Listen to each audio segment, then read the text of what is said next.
Ancient Japan has often served as the inspiration for video game storylines, and so Ninja Shadow of Darkness may not sound like much to get excited about. But as it's made by Core Design, creators of Tomb Raider, we thought we should visit the hugely successful British developers and see what they're spending their money on next. Ninja has you battling the forces of evil to save Japan from being enslaved by a demon. Mixing combat, role-playing and plenty of action, the designers were aiming to update their own game-playing experiences. Basically, it was inspired by sort of classic old arcade games of the 80s. The idea was to bring them forward into the 90s by putting them in a complete 3D environment. And there's such a huge range of one-on-one beat-em-ups and driving games and things. We really just wanted to try and do something completely different. Concept drawings of creatures, buildings and eventually entire levels were the first step in creating a world that felt solid and something you'd like to explore. Unlike Core Design's earlier fighting force, a few flat areas to battle in wasn't going to be enough. With Ninja, we've got like a large freedom of movement. You've got the height of the levels, so you're not just running around like Fighting Force. You can go back where you've already been. You've got to sort of use the whole map, go all over the place to collect things. So it's been quite hard to get it all to hang together and make sure that it all works and that it doesn't slow down or there's not too much going on at once.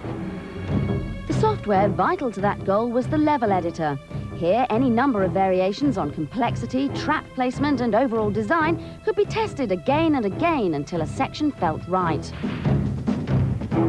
Visuals can get as complicated and as realistic as you'd like when you're using pre-rendered graphics, but though its opening contains plenty of streamed video, the decision was made to tell the rest of Ninja's plot in real time.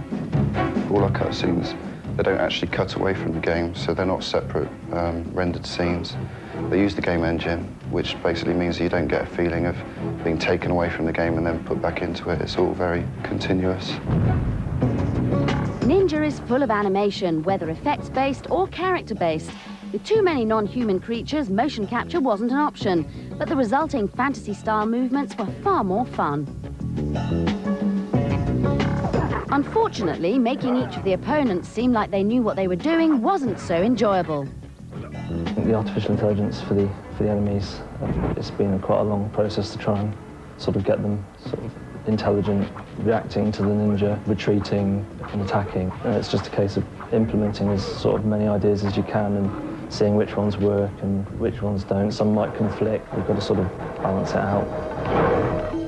With an ever-demanding audience, Core Design are yet again mixing together genres and playing styles to make their mark. Behind its glossy graphics, Ninja Shadow of Darkness has already taken to heart traditional gaming values. The hope is that it will eventually wield some 21st century magic.